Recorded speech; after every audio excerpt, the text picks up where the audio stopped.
Good morning. This is Dan Larson, and this is today's Quiet Echo. A man died on Tuesday morning up in Abbotsford, British Columbia. He died at home in his sleep, with his family gathered around him. His name was Brian Doerksen, and I did not know it until Wednesday. Now, I should say something plainly right at the start, because it matters a great deal to everything which follows. His songs are not sung in my meeting house.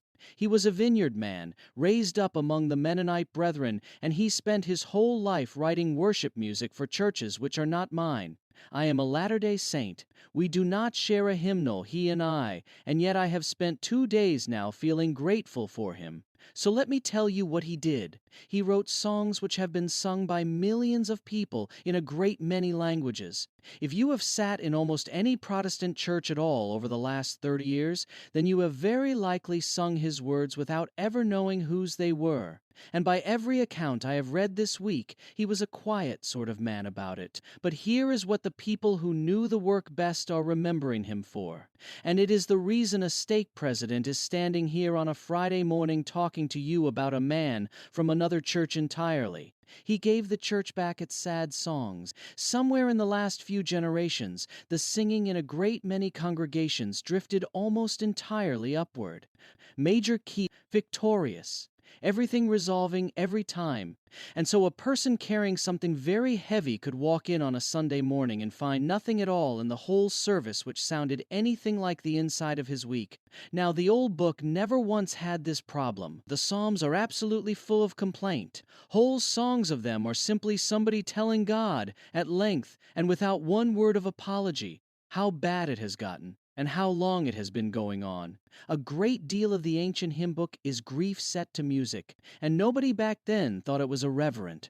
And Doerksen was among the very first of the modern writers to put lament back into the mouths of ordinary people on a Sunday morning. He believed a church ought to be able to sing the hard thing out loud, together, without hurrying itself along to the bright part. And I have needed this in my own work more times than I could ever count for you. Some years ago, a woman in my stake lost the person she loved most in this world, and I watched, for months, what our people did to her. Understand me, we loved her, every one of us.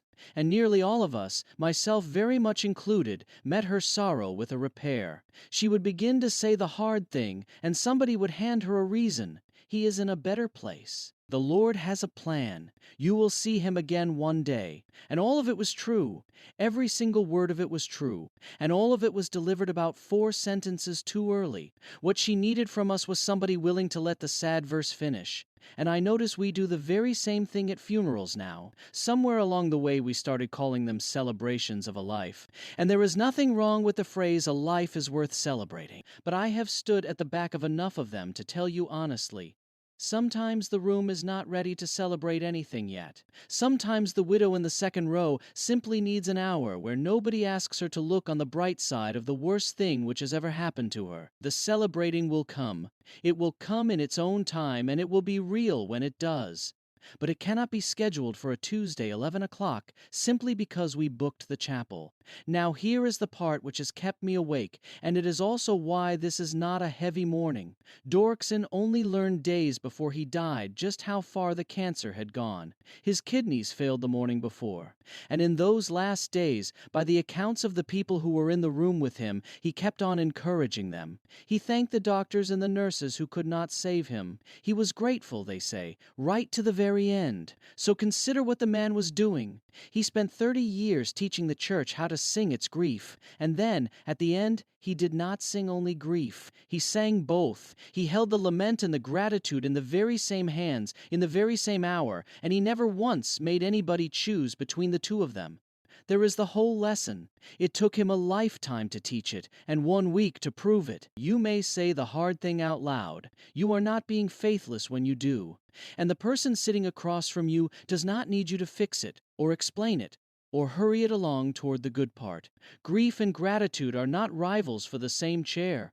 They live together in the same house, and most of us have spent years trying to evict one of them. So this Sunday in thousands of rooms people will sing his songs, and most of them will never know his name.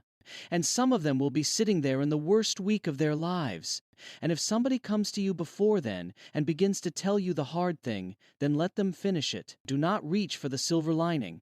Just sit there with them in the minor key all the way to the end of the verse. The bright part will keep. It always does. The front porch is open. Who let you finish the hard thing without hurrying you past it? Come and tell us. And if we get something wrong, tell us, and we will run the correction. The readers of the Cedar Valley News are gathering to share their stories and keep company with respect and no party lines. Come sit with us.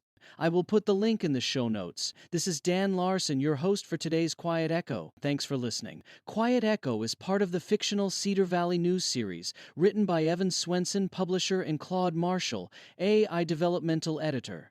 While the people and town of Cedar Valley are fictional, Brian Doerksen was real. The Canadian worship songwriter died at his family home in Abbotsford, British Columbia, on the 21st of July, 2026, peacefully in his sleep after a swift decline from advanced cancer. His family had announced only days earlier, with doctors still working to identify the disease, and his kidneys failed the morning before his death. Raised in a Mennonite Brethren family, he joined the staff of Langley Vineyard in his early 20s and wrote songs sung in many languages, among them Refiner's Fire, Light the Fire Again, Come Now is the Time to Worship, Faithful One, and Hope of the Nations. Those who knew the work credit him with helping restore lament to modern congregational singing, and those with him at the end describe a man who kept encouraging others and giving thanks.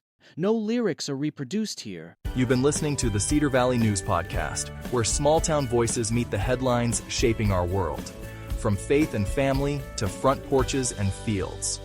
We'll be back with more stories connecting real lives to real events. Until next time, keep your porch light on, your faith strong, and your heart open. This is Cedar Valley News.